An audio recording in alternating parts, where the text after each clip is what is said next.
Bonsoir, dans les titres du JT de ce 16 novembre, législative 2012, la colère de Gérard Collomb. Le maire de Lyon refuse de céder la première circonscription du Rhône aux écologistes. Le compte à rebours a commencé dans le Beaujolais, c'est ce soir qu'a lieu la percée des tonneaux. Enfin, l'Asvel et Tony Parker au meilleur de leur forme, les Villeurbanais ont battu hier soir Valence en Eurocoupe.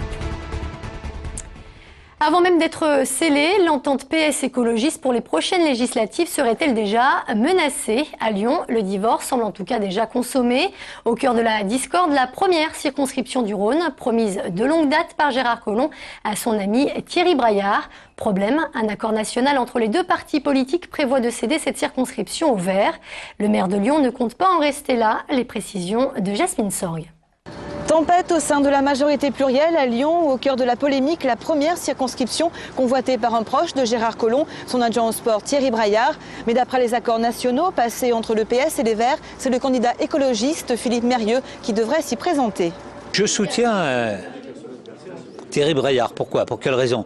Tout simplement parce que lui-même s'est engagé clairement derrière les politiques que l'on mène dans l'agglomération. Et donc je ne vais pas renier les politiques que je mène depuis 2001. Car pour Thierry Braillard, pas question d'abandonner en cours de route, quitte à rentrer en dissidence avec le PS. Il maintient sa candidature et lance un appel à François Hollande pour rectifier le tir. J'ai eu l'occasion de m'entretenir avec François Hollande, de lui parler de cette circonscription et que personnellement, dans les yeux, il m'a dit qu'il me soutenait dans cette première circonscription, tout comme moi je vais le soutenir à fond. Philippe Mérieux, de son côté, avoue être surpris par le remue-ménage créé autour de cette circonscription. Je m'attendais à ce que les partis politiques locaux travaillent de concert avec les appareils nationaux. Moi, je connais Gérard Collomb depuis longtemps. C'est un homme que j'estime et je ne comprends pas bien pourquoi il a une telle agressivité à l'occasion de cette candidature d'un écologiste ou d'une écologiste sur la première circonscription. Les Verts tiennent un conseil ce week-end pour valider la candidature de Philippe Mérieux. Gérard Collomb et Thierry Braillard espèrent, eux, obtenir gain de cause auprès du candidat de gauche à la présidentielle. Politique toujours, une autre proche de Gérard Collomb fait l'actualité aujourd'hui. Najat Vallaud-Belkacem, l'adjointe aux grands événements et à la jeunesse, vient d'intégrer officiellement l'équipe de campagne de François Hollande. Elle a été nommée aujourd'hui porte-parole, un poste qu'elle connaît bien puisque durant les dernières primaires socialistes, Najat Vallaud-Belkacem était déjà porte-parole de Ségolène Royal. Notez que Gérard Collomb, lui, a été nommé représentant particulier. Sa mission, aider au rayonnement du candidat Hollande. À quelques jours du démarrage de la campagne d'hiver, les Restos du Cœur sont toujours à la recherche d'un local dans le 7e arrondissement. Le bâtiment qu'ils occupaient jusqu'ici a en effet été victime d'un effondrement en avril dernier et depuis, l'association peine à en trouver un nouveau. Le responsable des Restos du Cœur en appelle donc aujourd'hui au pouvoir public pour qu'une solution soit trouvée dans les plus brefs délais. Je rappelle que chaque année, l'association distribue plus de 2 millions de repas durant l'hiver. Le bâtiment s'est malheureusement effondré dans le 7e et aujourd'hui on est devant un impératif, c'est que dans 15 jours on ouvre la campagne d'hiver. Donc pour cet été on avait réparti les gens dans différents centres, mais cet hiver c'est beaucoup plus compliqué parce qu'il y a 600 familles qui viennent dans ce centre et on ne sait pas ce qu'on va faire, donc on cherche tout azimut un local. Ça m'énerve un peu, sinon je ne serais pas là aujourd'hui, mais la critique servira à rien, c'est du passé. Aujourd'hui on a 15 jours de l'ouverture, c'est là qu'il faut faire quelque chose. Nouvelle alerte à la pollution aux particules dans le département. La préfecture vient d'activer le seuil d'alerte dans le bassin lyonnais et le nord Isère. La cause de cette pollution, les conditions météo et les températures plus fraîches de ces derniers jours qui favorisent notamment du coup le rejet des polluants par le chauffage et la circulation automobile. Les automobilistes qui sont d'ailleurs invités à réduire la vitesse. Quant aux personnes sensibles, elles doivent éviter de sortir et respecter leur traitement. Chaque année, le 3e jeudi de novembre est synonyme de Beaujolais nouveau. Dans quelques heures maintenant, le primeur sera livré, comme le veut la tradition, par bateau. Une véritable fête attendue avec impatience par les Lyonnais. Jean-Marc Roffa a assisté aux derniers préparatifs. Ils viennent d'où ces tonneaux? Une partie du château de Monterneau, une partie du château de Saint-Charles, dans le Beaujolais. Les 15 tonneaux de la fête du Beaujolais nouveau ont débarqué en début d'après-midi sur les berges de la Saône. Vers 23h30, ils vont rouler les 3000 litres en direction de la place Antonin-Poncet. Pour jouer la carte de la modération, une partie seulement sera proposée à la dégustation dès minuit aux 8000 Lyonnais attendus. Le roulé de tonneaux, direction place Bellecour, et après on fait le show pyrotechnique, puis la mise en perce. féerique pour les 60 ans du Beaujolais Nouveau.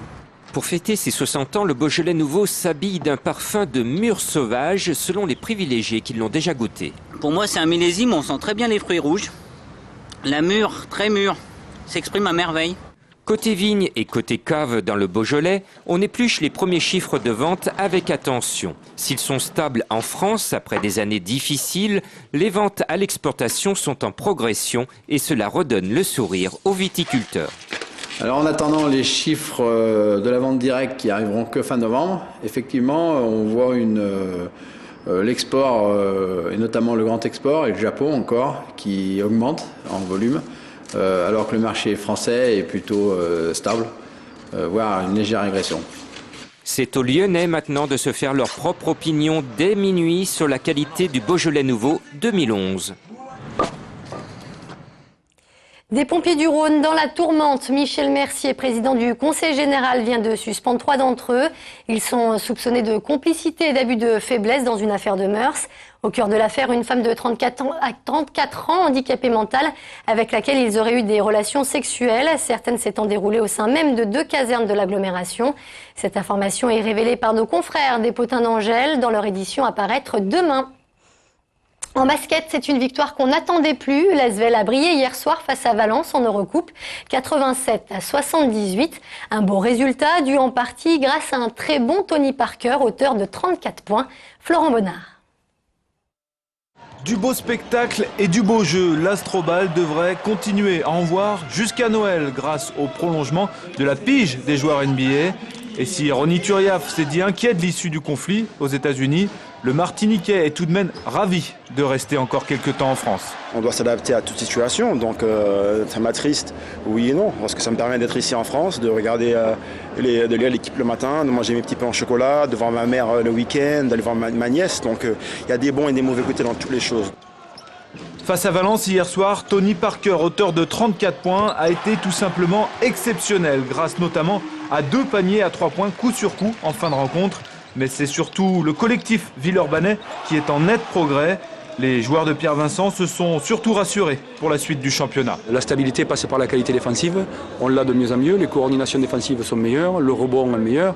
C'est un premier chantier qu'on réussit à obtenir, on défend mieux sur les peak baseline, donc ça donne de l'assurance aussi quelque part.